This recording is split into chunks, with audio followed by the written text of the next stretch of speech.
So welcome to this demonstration. In this demonstration, we are going to talk about interfaces. We are going to create certain functions. These functions will take some input values.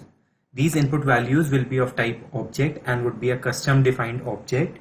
So what we'll try to do is we'll try to assign some interfaces to the objects that we are defining, and we'll see what is the impact of putting an interface to our function. So we'll create a sample function called getDetails. So we'll create a function which is getDetails. This particular function will take some object as an input, so we'll just mark as emp object. Inside this function, we'll do some console.logs. So we'll display the name of the user and the age of the user. So we'll say emp object.name and emp object.age.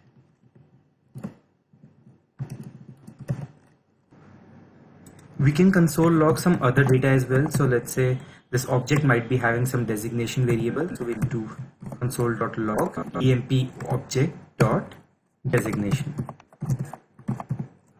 So now we are expecting an object inside this function getDetails, and we are expecting that that particular object might be containing some name, age and designation.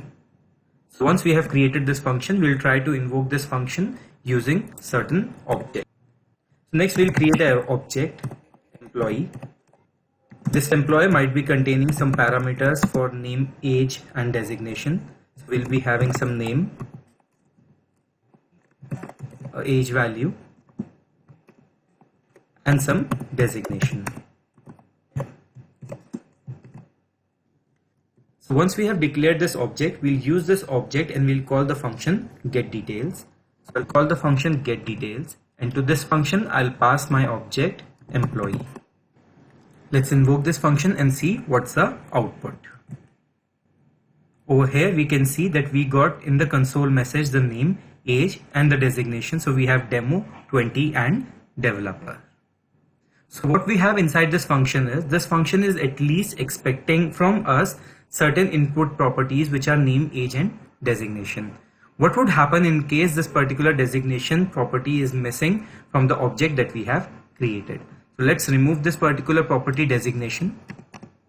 Let's invoke this function again. So in the output we can see that the value that we got for the designation was undefined. So we got the value for name, we got the value for age, but we didn't have the value for designation.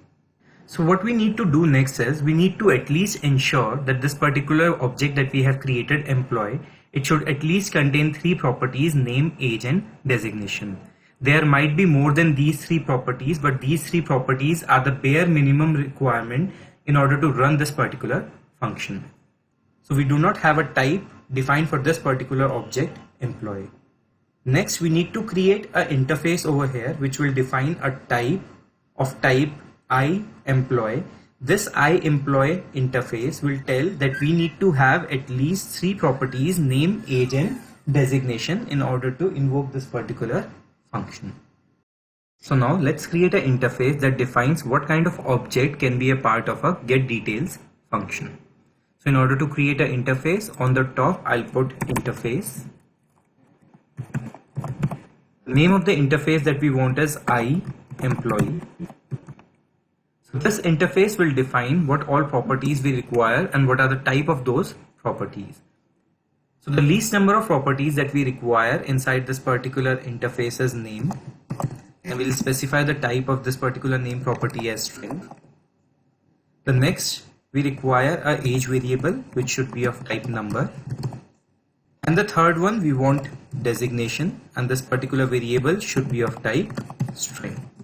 Now that we have the interface iEmployee, what we'll do is we'll typecast this particular input parameter of type iEmployee. So as soon as you typecast this parameter with iEmployee, what we'll see over here is we'll get a compile time error. It says that the argument of type name and age is not assignable to the parameter of type iEmployee.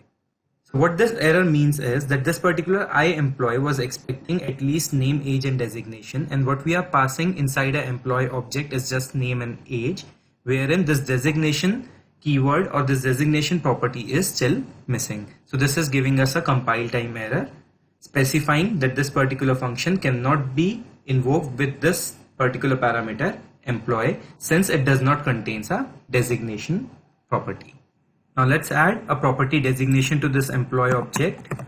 So we'll add this property and we'll assign a value to it. And now we can see there is no compile time error. The variable employee that is created matches the interface I employee. So that's why it can be used as a parameter to the function get details. So let's invoke this function and see the output. The output that we have displays the value for name, age and designation, which is demo 20 and developer.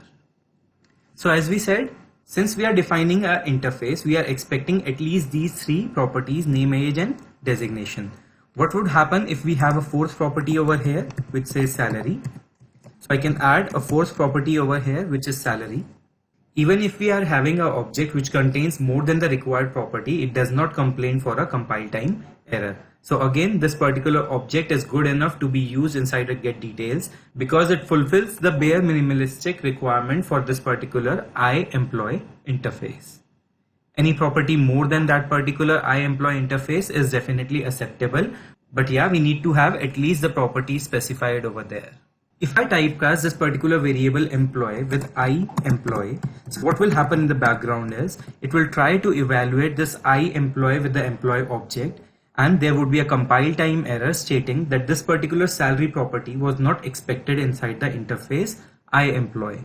So definitely if you have to put an extra parameter over here, let's say salary, you have to specify that particular salary parameter in the interface. So in order to remove this error, we have to put salary and we expect this to be a number.